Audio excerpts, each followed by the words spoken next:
ಇದರ ಪ್ರಾಥಮಿಕವಾಗಿ ಇದರ ಅವಶ್ಯಕತೆ ಕೂಡ ಇಲ್ಲ. ಯಾಕೆಂದರೆ ಇವತ್ತು ಬಿಡದಿ ಟೌನ್ಶಿಪ್ಪಲ್ಲಿ ಏನಾಗಿದೆ ಅಂದರೆ ಅದೆಲ್ಲ ಅಲ್ಲಿ ಇರ್ತಕ್ಕಂಥದ್ದು ಫಲವತ್ತಾದ ಜಮೀನು.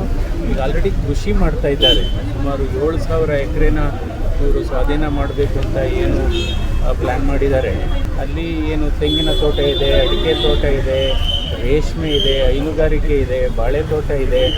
ಹೀಗಾಗಿ ಹಿಂದೆ ಬಂದಂಥ ಎಲ್ಲ ಮುಖ್ಯಮಂತ್ರಿಗಳು ಈ ಪ್ರಾಜೆಕ್ಟನ್ನು ಡ್ರಾಪ್ ಮಾಡಿದ್ದಾರೆ. ಕುಮಾರಸ್ವಾಮಿಯವರು ಆದಾಗ್ಯೂ ಆಗ ರೈತರಿಂದ ವಿರೋಧ ಬಂದಂಥ ಸಂದರ್ಭದಲ್ಲಿ ಕುಮಾರಸ್ವಾಮಿಯವರು ಕೂಡ ಇದನ್ನು ಬಿಟ್ಟರು, ಈ ಯೋಜನೆಯನ್ನು.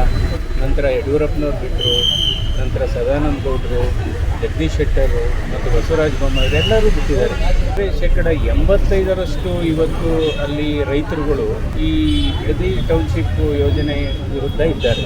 ಸೊ ಇಂಥ ಸಂದರ್ಭದಲ್ಲಿ ಏನು ಮಾಡಬೇಕು ಸರ್ಕಾರ? ಯಾವಾಗಲೂ ಈ ಪ್ರಜಾತಂತ್ರ ವ್ಯವಸ್ಥೆಯಲ್ಲಿ ಯಾವತ್ತೂ ಜನರ ವಿರೋಧ ಇದ್ದರೆ ಅಂಥ ಯೋಜನೆಗಳನ್ನು ಮಾಡಬಾರ್ದು. ಅಂದರೆ ಈಗ ಅಲ್ಲೇನು ಜಲಾಶಯ ಏನು ಕಟ್ತಾ ಇಲ್ಲ ಅಥವಾ ಅಲ್ಲೇನು ಯಾವುದಾದ್ರು ಇಂಡಸ್ಟ್ರಿ ಏನು ಬರ್ತಾ ಇಲ್ಲ. ಈಗಲೇ ನಮ್ಮ ಬೆಂಗಳೂರಿನಲ್ಲಿ ಇರತಕ್ಕಂಥ ಲೇಔಟ್ಗಳಲ್ಲಿ ಇವತ್ತು ಖಾಲಿ ಇದೆ, ನಿವೇಶನಗಳು ಖಾಲಿ ಇದೆ. ಕೆಂಪೇಗೌಡ ಬಡಾವಣೆ ಆಗ್ಬೋದು, ವಿಶ್ವೇಶ್ವರಯ್ಯ ಬಡಾವಣೆ ಆಗ್ಬೋದು, ನಂತರ ಶಿವರಾಮ್ ಕಾರಂತ್ ಬಡಾವಣೆ ಆಗ್ಬೋದು, ಚಂದಾಪುರ ಸೂರ್ಯ ಸಿಟಿನಲ್ಲಿ ಇರ್ತಕ್ಕಂಥ ಬಡಾವಣೆಗಳಾಗ್ಬೋದು. ಎಲ್ಲ ಇದರ ಅವಶ್ಯಕತೆ ಇಲ್ಲ. ಅದಕ್ಕೋಸ್ಕರ ಯಾರು ಇದಕ್ಕೆ ಒಪ್ಪಿದ್ದಾರೆ, ಯಾರು ಇದಕ್ಕೆ ಒಪ್ಪಿಲ್ಲ ಅನ್ನೋದನ್ನ ಜಿಲ್ಲಾಡಳಿತ ಮತ್ತು ರಾಜ್ಯ ಸರ್ಕಾರ ಬಹಿರಂಗಪಡಿಸಲಿ. ಆವಾಗ ಗೊತ್ತಾಗ್ಬಿಡುತ್ತೆ ಯಾವ ಸರ್ವೆ ನಂಬರ್ ಅವರು ಒಪ್ಪಿದ್ದಾರೆ, ಯಾವ ಸರ್ವೆ ನಂಬರ್ ಒಪ್ಪಿಲ್ಲ ಅಂದ್ಬಿಟ್ಟು ಒಂದು ವೈಜ್ಞಾನಿಕವಾದಂಥ ಮಾಹಿತಿ ಬಂದರೆ ಮುಗಿತು ಅಷ್ಟೇ. ಯಾಕೆಂದರೆ ಈ ಪ್ರಾಜೆಕ್ಟು ಪಬ್ಲಿಕ್ ಇಂಪಾರ್ಟೆನ್ಸ್ ಇಲ್ಲ, ಇದು ಸಾರ್ವಜನಿಕರ ಹಿತಾಸಕ್ತಿ ಇಲ್ಲ, ಇದರಲ್ಲಿ ರೈತರ ಹಿತಾಸಕ್ತಿ ಇಲ್ಲ. ಸೊ ಅದರಿಂದ ನಾವು ಸನ್ಮಾನ್ಯ ಮುಖ್ಯಮಂತ್ರಿಗಳನ್ನು ಮತ್ತು ರಾಜ್ಯ ಸರ್ಕಾರವನ್ನು ನಾವು ಮನವಿ ಮಾಡ್ತಾ ಇದ್ದೇವೆ, ಆಗ್ರಹ ಮಾಡ್ತಾ ಇದ್ದೇವೆ, ಈ ಯೋಜನೆಯನ್ನು ಬಿಟ್ಬಿಟ್ಟು ಸತ್ಯಾಗ್ರಹ ಮಾಡ್ತೀವಿ. ಅಲ್ಲ, ಅವರು ಹೇಳಿದಾಗೆ ಮಾಡ್ತಾರೆ. ಸರ್ ನಿನ್ನೆ ಪೊರಕೆಯಲ್ಲೆಲ್ಲ ಹೊಡೆದಿದ್ದಾರೆ. ಈಗ ಅವರು ಅದ್ರ ಬಗ್ಗೆ ಪ್ರಕರಣ ಎಲ್ಲ ಅಲ್ಲ, ಈಗ ರೈತರಲ್ಲಿ ಮನವಿ ಏನು, ಈಗ ಸುಮಾರು 490 ದಿನಗಳಿಂದ ನಿರಂತರವಾಗಿ ರೈತರು ಇವತ್ತು ಶಾಂತಿಯುತವಾಗಿ ಪ್ರತಿಭಟನೆ ಮಾಡ್ತಾ ಇದ್ದಾರೆ.